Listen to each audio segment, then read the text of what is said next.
Doctor Fernandez. ഞാൻ ഡൽഹിയിലാണ് പഠിച്ചത്. എന്റെ പല്ലേ ഒന്ന് മുല്ലമുട്ട് പോലാക്കി തരാം. സിമ്പിൾ. എത്രയോ പേരുടെ പല്ലുകൾ മുല്ലമുട്ട് പോലെ ആക്കിയിരിക്കുന്നു. ഒന്ന് ചിരിച്ച് സ്മൈൽ പ്ലീസ്. എന്നാടി ഞാൻ പെണ്ണുകാണാൻ വന്നപ്പോ നക്ഷത്രം പറിച്ചതുപോലെ ഇങ്ങോട്ട് നോക്കി ചിരിക്ക്. ചിരിക്കൂ please. Come on come on. Yes yes yes.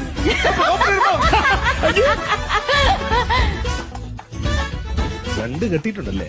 ആ എങ്ങനെ രണ്ട് കെട്ടിയിട്ടുണ്ട്. ആ എടി അന്ന് പെണ്ണ് കാണാൻ വന്നപ്പോ ഞാൻ നിന്നോട് ചോദിച്ചതാണ് നിനക്ക് ഇതിനു മുമ്പ് വല്ല ലൈൻ ഉണ്ടോ, കെട്ടിയതാണോ ഞാൻ ചോദിച്ചപ്പോ അന്ന് ഇവള് പറഞ്ഞില്ല. ഇപ്പൊ ഒരു പരിചയമില്ലാത്ത ഡോക്ടർ വന്നു കഴിഞ്ഞപ്പോ അവള് പറഞ്ഞില്ലേ ഒന്ന് കെട്ടിയതാണ്, അതിനുശേഷം വേറെ കെട്ടിയതാണ്. എന്റെ ഡോക്ടർ ഇങ്ങനോട് ഞാൻ മാന്യമായിട്ട് പറഞ്ഞതാ, ഞാൻ രണ്ട് കെട്ടിയതാണെന്ന് ഞാൻ പറഞ്ഞതാ.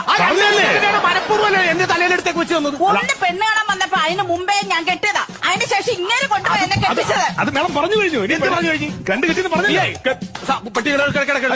എന്തിന് പെട്ടി കിടക്കെടുത്തോ കാര്യം. ആദ്യത്തെ കെട്ടിൽ നിനക്ക് എത്ര പിള്ളേരുണ്ട്? രണ്ടാമത്തെ കെട്ടിൽ എത്ര പിള്ളേരുണ്ട്? പല്ലില് കമ്പി കെട്ടിയ പിള്ളേരുണ്ടാവൂ. 2 പ്രാവശ്യം പല്ല് കെട്ടിയിട്ടുണ്ട്. കമ്പി പല്ലി അല്ല നിങ്ങൾ എന്താ ഉദ്ദേശിച്ചത്? വാസന നിങ്ങൾ എന്താ ഉദ്ദേശിച്ചത്? വാസന ഞാൻ എന്താ ഉദ്ദേശിച്ചത്?